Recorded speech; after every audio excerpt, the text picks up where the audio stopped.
En vitesse, je pourrais vous dire à chaque fois quelle vitesse est là. Ça, c'est celle des premiers TGV. On va retrouver Alban Mikosi, qui est donc sur le point, si je puis dire, de rendez-vous du record.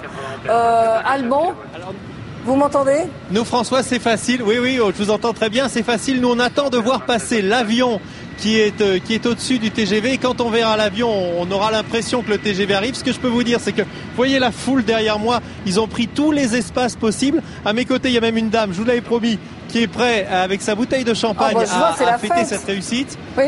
Voilà, je peux vous dire qu'ici, il y a une atmosphère tout à la fois de joie et puis de très grande attente. Et puis, je vais vous dire quelque chose qui va vous amuser. Tout à l'heure, lorsque le TGV va passer sur ce pont, vous verrez le béton qui va comme ça sursauter. Et pour nous, ici, c'est assez impressionnant. En fait, vous attendez la vibration du TGV, si je puis dire. Il y a un appel d'air qui est tellement considérable dû à la vitesse que la petite structure de protection va vraiment beaucoup bouger, et que nous ici sur le pont on sent vraiment le TGV arriver. Et d'ailleurs on l'entend préalablement. Il y a plusieurs signes avant-coureurs. Il y a l'avion et il y a le bruit, le grondement du TGV. Moi j'ai eu la chance de voir hier les tests et je peux vous garantir que c'est vraiment très impressionnant.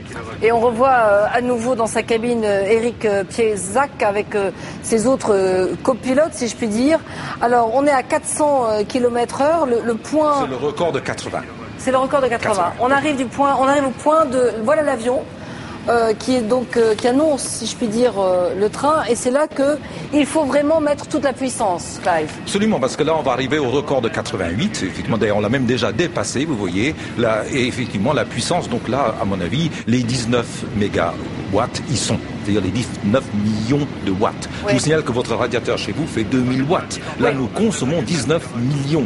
C'est quasiment la consommation d'une ville entière. Oui. Mais ce n'est rien comparé à ce que ce serait si c'était en avion. Oui. On est à 20 fois moins de consommation qu'un avion à la même vitesse. D'ailleurs, on voit des éclairs. Alors là, vous voyez le balayage du pantographe. C'est-à-dire que les câbles, les fils sont tendus en zigzag pour ne pas scier le pantographe. Parce que si le fil était droit, le pantographe serait scié. Le pantographe, c'est cette espèce de semelle qui vient appuyer dessus. Donc, c'est en zigzag pour assurer un balayage, pour répartir l'usure. Le problème, c'est qu'il faut que ce pantographe tienne. Ça, c'est le talon d'Achille du système. C'est le couple pantographe caténaire. Il y en a un autre, c'est le couple roue-rail. On en parlera tout à l'heure. Alors là, on est déjà à la vitesse de quoi? D'un avion au décollage? Plus que ça encore? Plus que ça. Là, l'avion au décollage, il est déjà loin derrière. Là, nous sommes à la vitesse d'un avion, disons, des années... d'un Fokker aujourd'hui. Voilà, à cette vitesse-là. Beaucoup d'avions de ligne volent à cette vitesse-là. D'ailleurs, j'espère que l'avion qui est prévu par la presse pourra suivre. En 1955, l'avion des Américains, ils voulaient filmer le plus beau déraillement du monde. C'est pourquoi ils étaient venus. Leur avion a été largué. Ils sont arrivés après. Ils sont arrivés après le train. Ils sont arrivés en 1955. Alors, Jean-Marie Messler, vous nous entendez? Oui. 500 km/h. Dans quelques secondes. 497. On est au PK 227, c'est-à-dire au point kilométrique 227. Et on va atteindre la vitesse de... Ah, ça baisse un peu. 492. Oui, mais ça, c'est les montées et les descentes. C'est les montées et les descentes. D'accord. Expliquez-nous, Jean-Marie Metzler. Pardon ? On vous écoute, Jean-Marie Messler. Ce sont les montées et les descentes. La ligne a évidemment des rampes, ce que nous disons des rampes et des pentes. Et là, la vitesse fluctue un peu. Quand on avale une rampe, enfin une montée, et puis on accélère un peu quand on descend. Mais rassurez-vous, nous allons encore monter et dépasser les 500 dans quelques secondes. D'accord, donc là on est en montée, tout est normal, on a un petit peu ralenti, on va repartir. Martin, vous avez senti ce tout petit ralentissement ou pas du tout? Martin Gouès en direct du TGV, vous m'entendez? Ah non, Martin ne nous entend plus. Donc en effet, il peut y avoir des variations, mais qu'on ne ressent pas quand on est dans le train. Puisqu'il y a des rampes et ça joue bien que la puissance du train soit considérable. Voilà, on a passé le 518. Donc alors là, on a dépassé le record de 1990. Là maintenant, tous les records sont déjà battus. Il n'y a aucun train au monde n'a été aussi vite que maintenant. D'accord. Il est déjà le plus rapide dans l'histoire. Et là, l'objectif, c'est quand même aujourd'hui d'essayer d'arriver à combien? Je ne sais pas, je ne peux pas vous le dire. Je peux vous dire que la vitesse de 600 km/h est à peu près impensable, d'après du moins Yves Machfer-Tassin, un des plus grands ingénieurs, il me l'a dit hier soir. On ne peut pas faire du 600 à cause des problèmes d'adhérence. Mais disons qu'entre cette vitesse-là et 600, vous avez toutes les latitudes que vous pouvez estimer. 560, 70 peut-être. Martin, vous êtes de nouveau avec nous au téléphone. Oui, François, je vous entends. Là, le record est donc battu ici. Il y a eu des applaudissements au moment du passage des 515.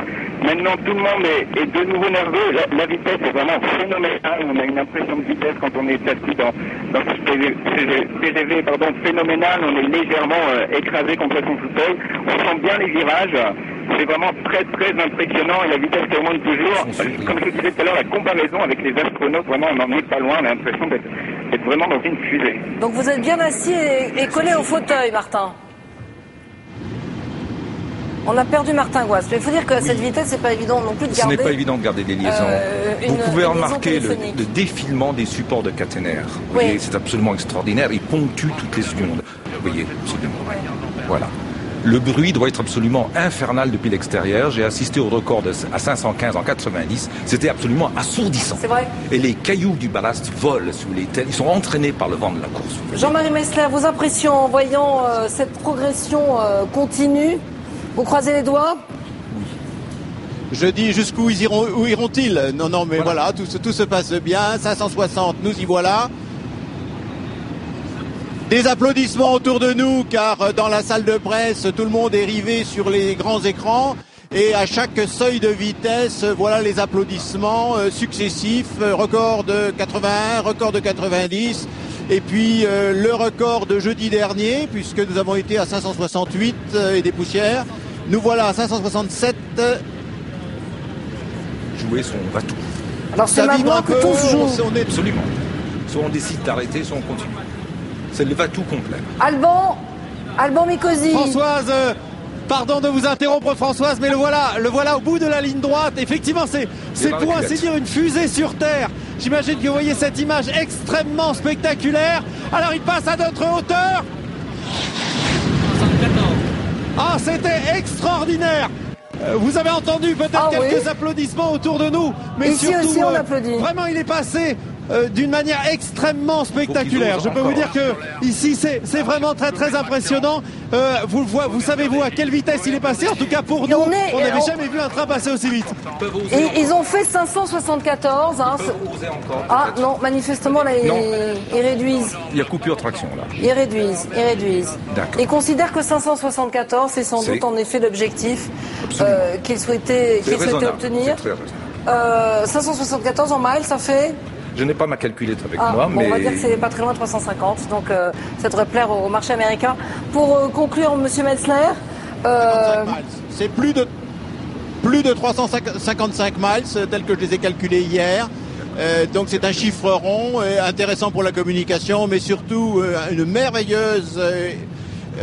réalisation commune, des gens qui ont préparé les rames, des gens qui ont préparé la voie, des gens qui ont mis en place le matériel et qui aujourd'hui dirigent les essais. Et puis je n'ai garde d'oublier tous ceux qui ont précédé, qui ont permis aujourd'hui qu'un train, finalement, 2 roues roulant sur des bouts de fer, roule à 574 km/h. Merci beaucoup pour ces impressions, Jean-Marie Messler. 574,7 km/h, c'était donc le record. C'est maintenant que c'est dangereux, parce qu'il faut ralentir. Il ne faut pas freiner. Merci, ils vont ralentir. Merci Clive Lamy. J'ajoute qu'à 13h30 tout à l'heure, nous retrouverons en direct toute l'équipe qui était dans la motrice, à commencer par le conducteur qui nous donnera évidemment ses impressions.